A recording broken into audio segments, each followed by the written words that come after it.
At the wedding, my boyfriend's mistress showed up with a slightly protruding belly. She said she was pregnant.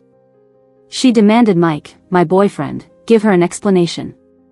Otherwise, she threatened to die with the child. After 10 years, she finally succeeded. Mike ran out with her. In the 5-star hotel, the guests were in full attendance. The officiant held the microphone and loudly asked, "Mike, do you take Lisa to be your wife? For richer or poorer, in sickness and in health, to stand by her side forever?" Today, Mike looked especially suave in his suit. His gaze fell on me, filled with deep affection. I met his eyes. He held my hand and whispered in my ear. Only then did he take the microphone and loudly say, but the words got stuck. I saw his Adam's apple bob. Up close, his face looked quite uneasy. Following his line of sight, I saw her. Crystal again. My heart felt like it was being squeezed hard. It hurt so much. This woman was like a thorn in my side, always there, infiltrating every moment. Mike and I were sweethearts. Our parents wanted us to be engaged from a young age. At our high school graduation, under the roses at school, he confessed his love to me. Amid the teasing from our classmates, I took his hand with a blush, feeling the shyness of a young girl. The classmates and friends clapped and yelled, "Together, together." I was young then, very shy, just standing there blushing, feeling a bit lost. But then, a girl from my class suddenly ran over. Right in front of me, shyly handed him a love letter. For a moment, time seemed to stand still. She said, "Mike, I love you." Then, she threw herself onto Mike, kissing him on the cheek in front of me. Mike, startled, quickly pushed her away. Then, he angrily ripped up the love letter, letting the pieces fall to the ground with the rose petals. "Crystal, what the hell are you doing?"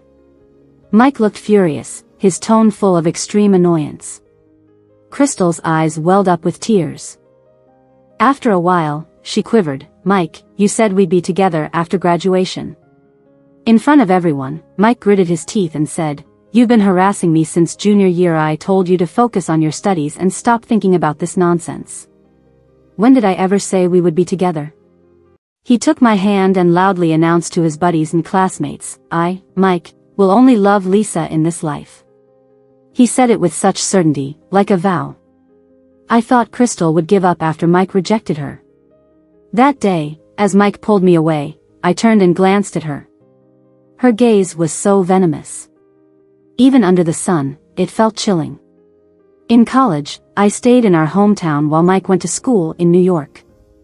I had no idea what Crystal was thinking, but she gave up her original choice of school to follow Mike to New York. I only learned this after graduation when Mike told me Crystal had gone to New York, pulling some strings to get into a no-name school. She started to hover around Mike, busying herself in his life. Mike's friends told me she cooked for him and did his laundry. At first, Mike was repulsed and even got angry. But he couldn't shake off Crystal's obsession. Mike once threatened her. If she came near him again, he would call the cops. He was tough, but Crystal was tougher. She said Mike meant everything to her. Without him, she'd rather die. She cut her wrists, jumped from buildings, and took sleeping pills, all for him. Even when Mike came back to date me, she followed like a shadow. In junior year, during summer break, Mike and I were on a date at a high-end club when she showed up again, sitting at the next table, not ordering or eating, just staring. I couldn't take it anymore. Our intimate moments kept being intruded upon by her. I urged Mike to talk to her clearly, to stop following him. Mike went over, appealing to reason and emotion, telling her he loved me, not her, asking her to stop. But Crystal said, "Mike, who you like is your business, but I like you." I couldn't hold back and said, "Crystal, you're ruining our relationship. Don't you feel shameless doing this?" I could see Mike genuinely didn't like her. He was straightforward and honest with me. But no matter what, Crystal's constant intrusion was unshakable. After I said that, Crystal looked up pitifully at Mike, asking, "Do you also think I'm shameless?" "Yes," Mike said fiercely. That night, Mike got a call from the police saying Crystal was on the rooftop, ready to jump, causing quite a scene. The police tried to talk her down, but she said without love, there was no point in living. In an effort to save her, the police reached out to Mike.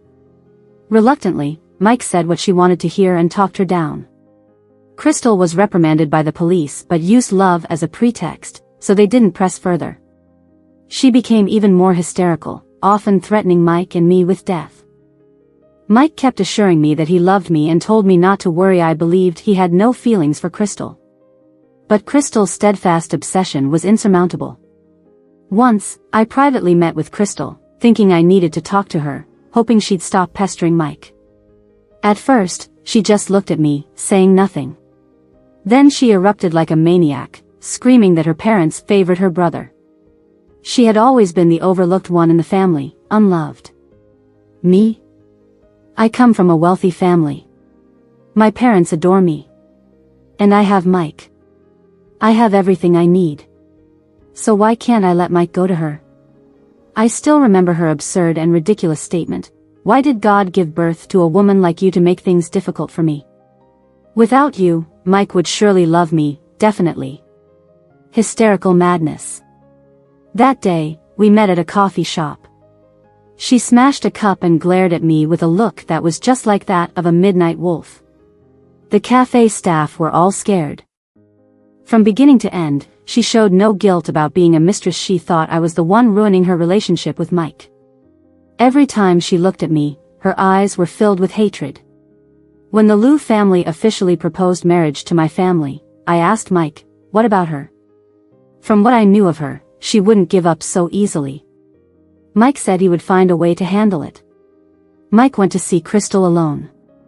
What they talked about, how they talked, I didn't know. But that night, Mike didn't come back. For the next 3 months, we were preparing for the wedding, everything was proceeding in an orderly manner. That woman seemed to have disappeared.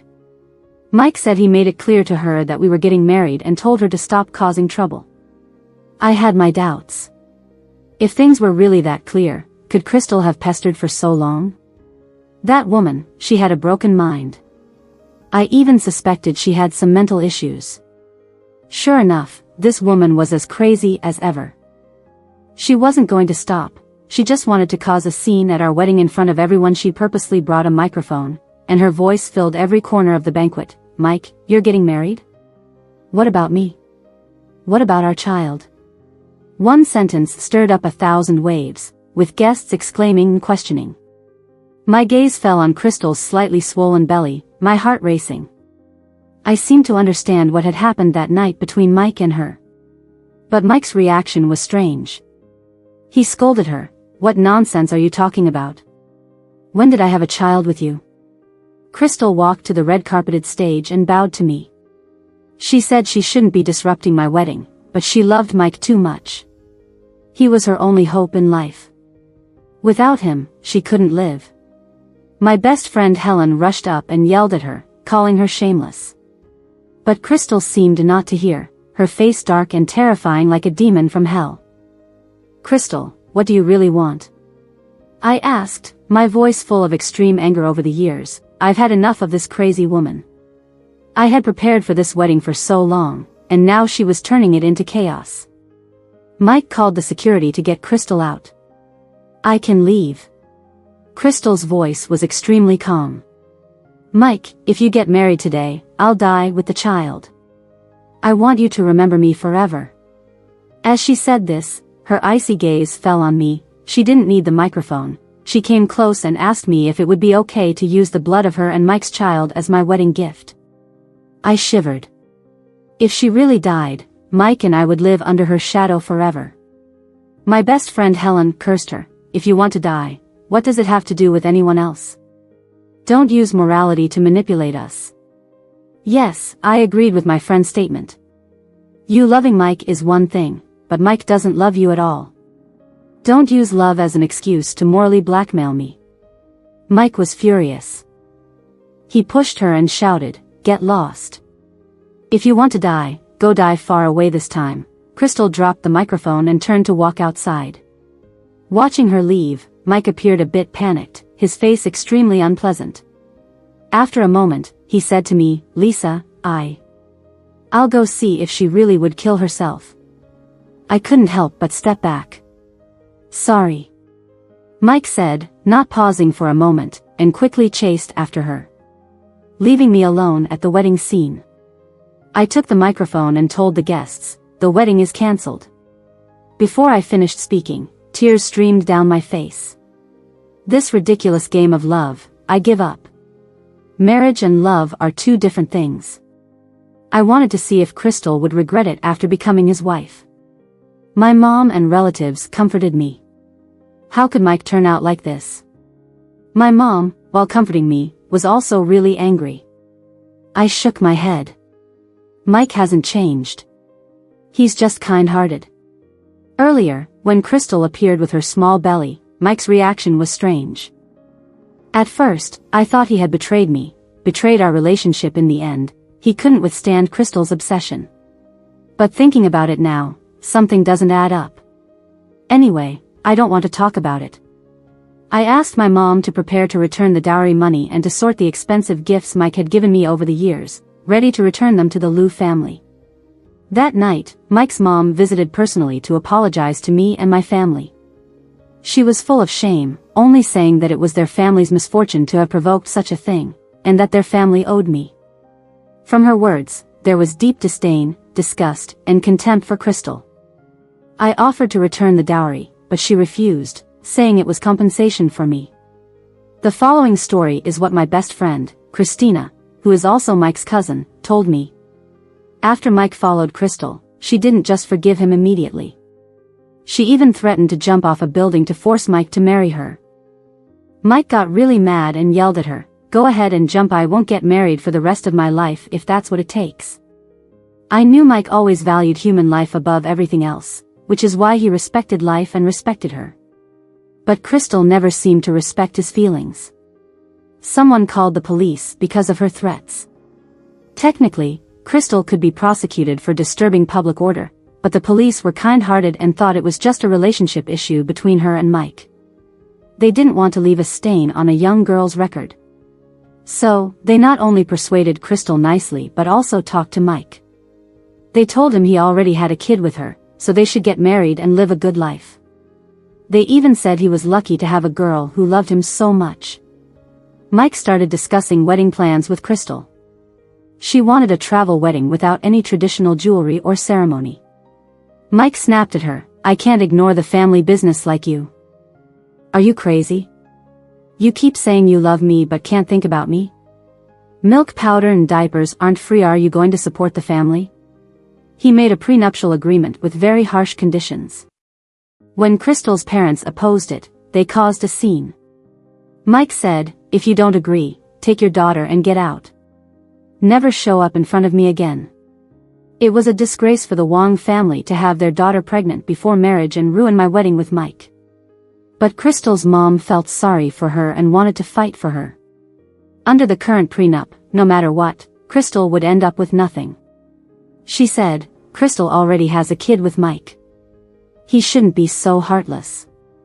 Mike laughed coldly, "Do you even know what your daughter did? The child?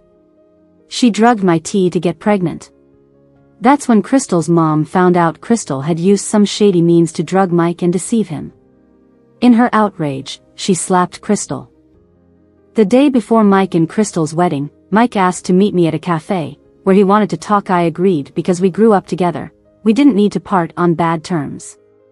He told me a lot about Crystal. In sophomore year, some punks bullied Crystal, and Mike stepped in to help. Any decent guy would have helped in that situation, he said. After that, Crystal sent him love letters. But Mike and I were focused on getting into top colleges and didn't have time for that. After graduation, when it came time to apply to universities, Crystal found out from classmates that I was staying in the city. She thought Mike would stay too and applied to a local college. But Mike went to New York. Mike thought she'd forget about him once she got to college. But she followed him to New York.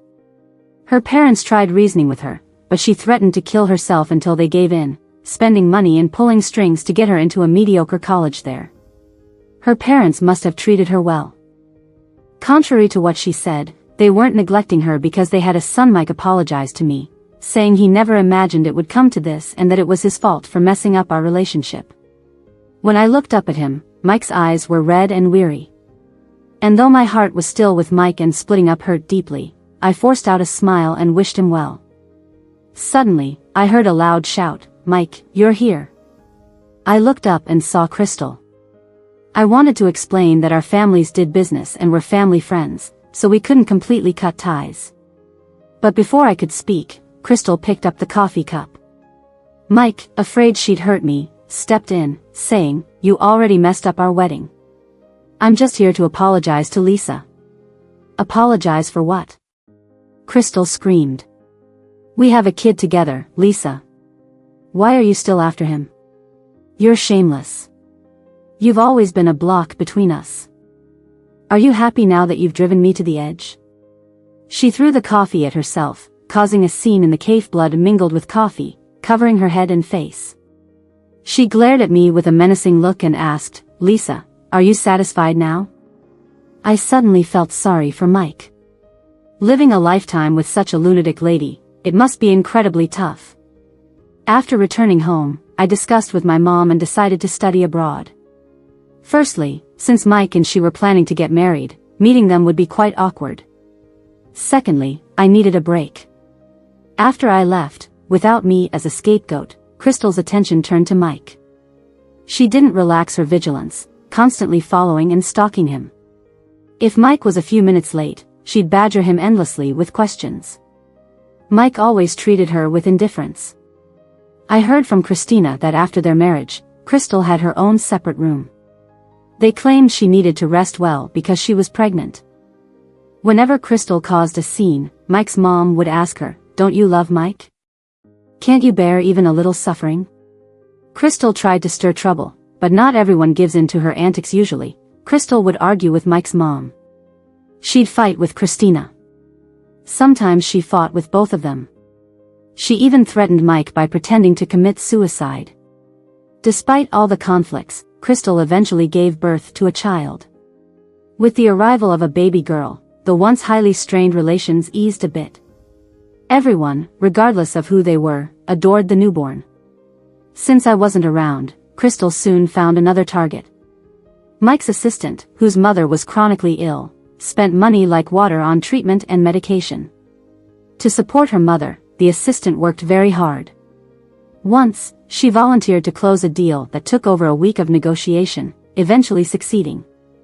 Mike was very pleased and publicly praised her. Considering her situation, Mike even had Christina give her a bonus of $20,000. Not sure how Crystal found out, but as soon as she learned about this assistant, she felt threatened. While Mike was on a business trip, Crystal stormed into the company and assaulted the assistant, scratching her face and neck. The assistant, preoccupied with her mother's grave illness, dared not retaliate, knowing Crystal was the CEO's wife. Fortunately, longtime employees familiar with the Mike-Crystal dynamic and Christina's timely intervention stopped Crystal. Christina, having reached her limit with Crystal, called the police. Initially, the police thought it was a domestic dispute and planned to mediate without further action. But Christina insisted.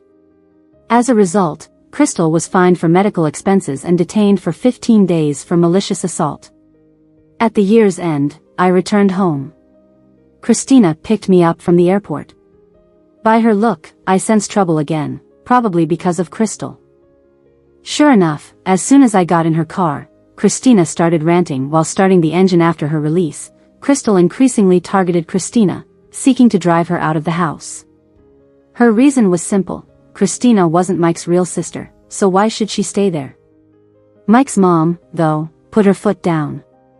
Christina was her biological niece, practically raised as her own daughter, so Crystal had no grounds. She even suggested Crystal should leave first if needed. Over nearly a year, Mike's mom had figured out Crystal's antics and anticipated her moves. Thus, she preempted Crystal's schemes.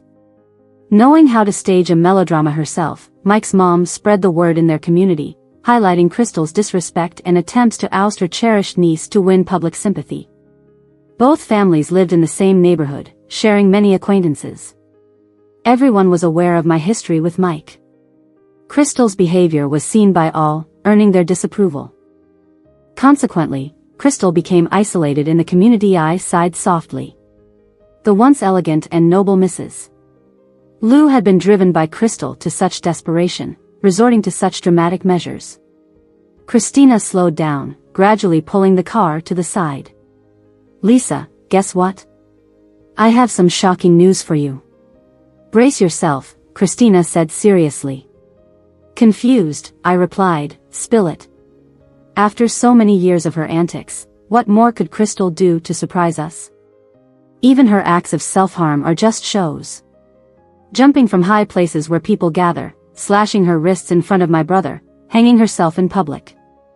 If she really wanted to die, she'd have succeeded in years past. Christina scoffed. She preys on my brothers and your kind-heartedness. If my brother hadn't been so kind, hadn't he saved her, would he have gotten into all this trouble? I remained silent. Because of Crystal, Mike and I had countless arguments. I'd complained to him before, asking why he meddled and rescued such a troublemaker in the first place. Thinking back, if everyone turned a blind eye when seeing a vulnerable woman being bullied, too afraid of getting entangled, wouldn't society be worse off? Compassion, empathy, and benevolence make humans special. I murmured softly. Christina shook her head with a smile and said, Lisa, she ruined your happiness with my brother, and you still feel sorry for her? My happiness can't be ruined by her, I said. Stop beating around the bush. What's the big news? She cheated, the kid isn't my brother's. Christina was laughing so hard she almost cried. I stared blankly at Christina, as if hearing something unbelievable. I could believe anyone else cheating in this world. But Crystal? She was obsessed with Mike for years. She gave up her original college and ran off to New York. She even played the mistress behind my back, causing all that drama just to break Mike and me up, and now she cheats. That kid was never my brother's from the start, Christina said from her story. I found out that it was the end of the year and Mike was swamped with work. One evening, he was supposed to attend a social event, but he felt a bit unwell. So, he had the vice president take his place while he went home early. When he got home, he heard a man's voice from Crystal's room. He thought it was the TV at first. But when he opened the door, he saw a man all over Crystal. Both of them were stunned when they saw Mike walk in. Crystal was shocked at first but quickly recovered and started acting, saying the man was a relative who came to see her for something. Mike didn't believe her and stormed out. Christina asked me, Lisa, do you know who that man is? I shook my head.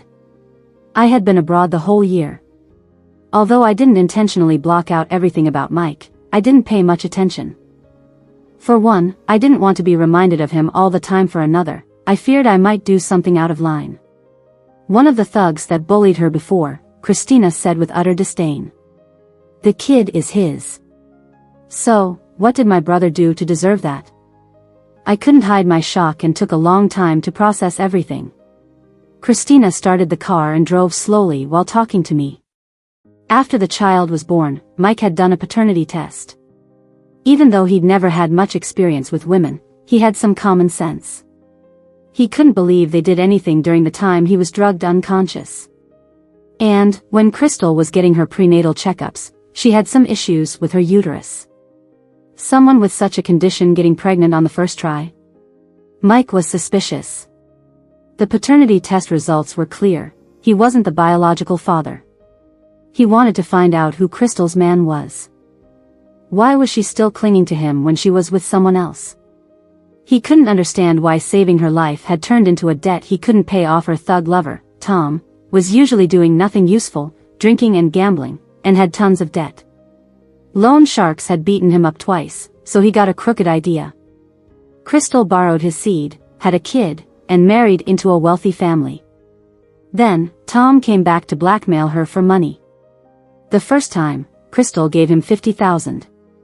The second time, $80,000. Tom, enjoying the easy money, demanded $2 million for a final settlement. He said he'd leave the city and never come back if she paid, and that his daughter would have a good life as a little princess with Mike.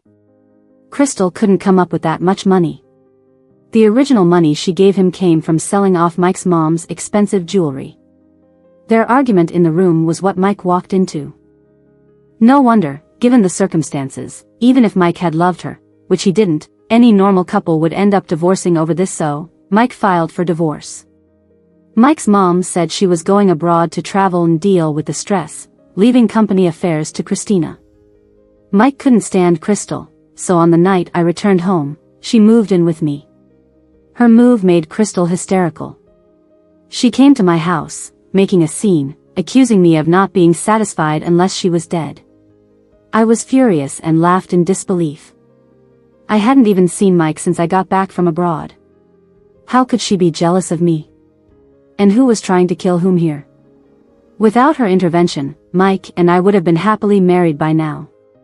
My mom, in her anger, slapped her and told her to die somewhere far away, not in front of our house. She caused a scene, calling me Mike's mistress and accusing me of ruining their relationship. Our elderly neighbor, out for a walk with her grandson, saw her and sarcastically said, "People need a conscience. Lisa and Mike grew up together. If it weren't for your drama, they'd be married by now. And you, shamelessly pregnant from a thug, clinging to his family, bullying his kindness. If you were dealing with a brute, you'd be beaten every 3 days, rightfully so." With that, the neighbor spat in contempt and walked off with her grandson, reminding him to stay away from scoundrels. Crystal couldn't make much of a scene at my place. My mom wouldn't let her in and warned her that she would be reported for trespassing. Having been detained once, Crystal wasn't as brave anymore and backed off. Mike sued for divorce. He got a lawyer and gathered evidence. He even investigated the drugging incident from almost a year ago, presenting everything in court. Crystal's repeated suicide attempts ended up getting police reports as evidence.